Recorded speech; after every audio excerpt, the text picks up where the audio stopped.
राम प्रसाद जी ने रात्रि के समय भगवान को जल का ही भोग लगा दिया और सारे साधु भी जल पी के ही सो गए।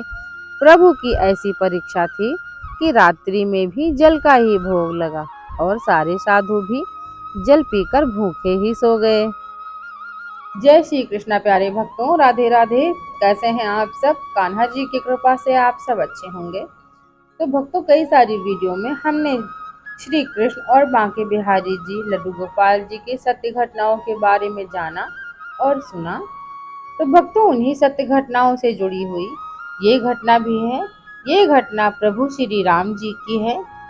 तो आइए सुनते हैं इस सत्य घटना को। प्रभु श्री राम जी की कृपा कैसे अपने भक्त पर हुई। भक्तों, श्री अयोध्या जी में कनक भवन एवं हनुमानगढ़ी के बीच में एक आश्रम है, जिसे बड़ी जगह अथवा दशरथ महल के नाम से भी जाना जाता है। काफी पहले वहां एक संत रहा करते थे, जिनका नाम था श्री राम प्रसाद जी। उस समय अयोध्या जी में इतनी भीड़ भाड़ नहीं होती थी, ज्यादा लोग नहीं आते थे।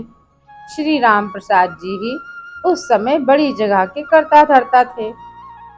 वहाँ बड़ी जगह में मंदिर है, जिसमें पत्नियों सहित चारों भाई प्रभु श्री राम, श्री लक्ष्मण जी, श्री भरत जी एवं श्री शत्रुघ्न जी एवं हनुमान जी की सेवा होती है। चूंकि सबके सब फक्कड़ संत थे, तो नित्य मंदिर में जो भी थोड़ा बहुत चढ़ावा आता था, उसी से मंदिर एवं आश्रम का खर्चा चला करता था। प्रतिदिन मंदिर में आने वाला सारा चढ़ावा एक बनिए को, जिसका नाम था पलटू बनिया, भिजवाया जाता था। उसी धन से थोड़ा बहुत जो भी राशन आता था, उसी का भोग प्रसाद बनकर भगवान को भोग लगता था। और जो भी संत आश्रम में रहते थे, वे भी ग्रहण करते थे। एक बार प्रभु की ऐसी लीला हुई कि मंदिर में कुछ भी चढ़ावा आया ही नहीं। अब इन साधुओं के पास कुछ जोड़ा गांठा तो था ही नहीं, तो क्या किया जाए। सारे संत परेशान हो गए। कोई उपाय न देखकर श्री राम प्रसाद जी ने दो साधुओं को पलटू बनिया के पास भेज के कहलवाया कि भैया, आज तो कुछ चढ़ावा आया ही नहीं, अतः थोड़ा सा राशन उधार दे दो, कम से कम भगवान को भोग तो लग जाए। पलटू बनिया ने जब यह सुना, तो उसने यह कहकर मना कर दिया कि मेरा और महंत जी का लेना देना तो नकद का है, मैं उधार कुछ भी नहीं दे पाऊंगा। श्री राम प्रसाद जी को जब यह पता चला, तो जैसे ही भगवान की इच्छा कहकर उन्होंने भगवान को उस दिन जल का ही भोग लगा दिया। सारे साधु भी जल पीकर रह गए। प्रभु की ऐसी परीक्षा थी कि रात्रि में भी जल का ही भोग लगा और सारे साधु भी जल पीकर भूखे ही सो गए।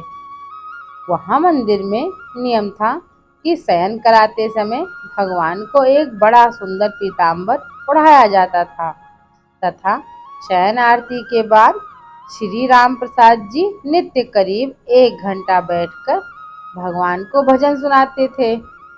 पूरे दिन के भूखे राम प्रसाद जी बैठे भजन गाते रहे और नियम पूरा करके सोने चले गए।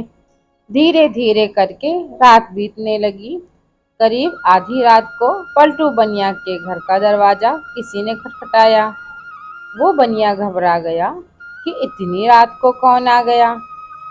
जब आवाज सुनी, तो पता चला कुछ बच्चे दरवाजे पर शोर मचा रहे हैं। अरे पलटू, पलटू सेठ, अरे दरवाजा तो खोल। उसने हड़बड़ाकर खींचते हुए दरवाजा खोला। सोचा कि जरूर ये बच्चे शरारत कर रहे होंगे, अभी इनकी अच्छे से डांट लगाता हूँ।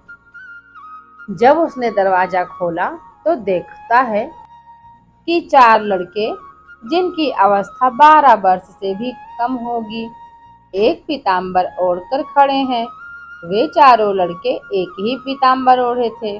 उनकी छवि इतनी मनमोहक थी, ऐसी लुभावनी थी कि ना चाहते हुए भी पलटू का सारा क्रोध प्रेम में परिवर्तित हो गया और वो आश्चर्य से पूछने लगा, बच्चों, तुम कौन हो और इतनी रात को क्यों शोर मचा रहे हो? बिना कुछ कहे बच्चे घर में घुस आए और बोले, हमें राम प्रसाद बाबा ने भेजा है। ये जो पीताम्बर हम ओढ़े हैं, इसका कोना खोलो, इसमें 1600 रुपए हैं। 1600 रुपए निकालो और गिन लो। ये वो समय था जब आना और पैसा चलता था। 1600 उस समय बहुत बड़ी रकम हुआ करती थी। जल्दी जल्दी पलटू राम ने उस पीताम्बर का कोना खोला तो उसमें सचमुच चांदी के 1600 सिक्के निकले। प्रश्न भरी दृष्टि से पलटू बनिया उन बच्चों को देखने लगा। जब बच्चों ने कहा, इन पैसों का राशन कल सुबह आश्रम भिजवा देना। अब पलटू बनिया को थोड़ी शर्म आई। हाय, आज मैंने राशन नहीं दिया, लगता है महंत जी नाराज हो गए हैं, इसीलिए रात में ही इतने सारे पैसे भिजवा दिए। पश्चाताप, संकोच और प्रेम के साथ उसने हाथ जोड़कर कहा, बच्चों, मेरी पूरी दुकान भी उठाकर कि मैं महंत जी को दे दूंगा तो भी ये पैसे ज्यादा ही बैठेंगे। इतने मूल्य का सामान देते देते तो मुझे पता नहीं कितना समय लग जाएगा।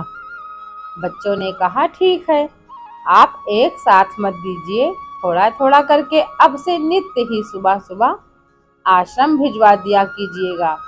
आज के बाद कभी भी राशन के लिए मना मत कीजिएगा। पलटू बनिया तो मारे शर्म के जमीन में गड़ा जाए। वो फिर हाथ जोड़कर बोला, जैसी महंत जी की आज्ञा। इतना कह सुन के वो बच्चे चले गए, लेकिन जाते जाते पलटू बनिया का मन भी ले गए। इधर सवेरे सवेरे मंगला आरती के लिए जब पुजारी जी ने मंदिर के पट खोले तो देखा भगवान जी का पीताम्बर गायब है। उन्होंने ये बात राम प्रसाद जी को बताई और सबको लगा कि कोई रात में पीताम्बर चुरा कर ले गया। जब थोड़ा दिन चढ़ा तो गाड़ी में ढेर सारा सामान लदवा के कृतज्ञता के साथ हाथ जोड़े हुए पलटू बनिया आया और सीधा राम प्रसाद जी के चरणों में गिरकर क्षमा मांगने लगा। राम प्रसाद जी को तो कुछ पता ही नहीं था। वे पूछे, क्या हुआ? अरे, किस बात की माफी मांग रहा है? पर पलटू बनिया उठे ही नहीं और कहे, महाराज, रात में पैसे भिजवाने की क्या आवश्यकता थी? मैं कान पकड़ता हूँ, आज के बाद कभी भी राशन के लिए मना नहीं करूँगा।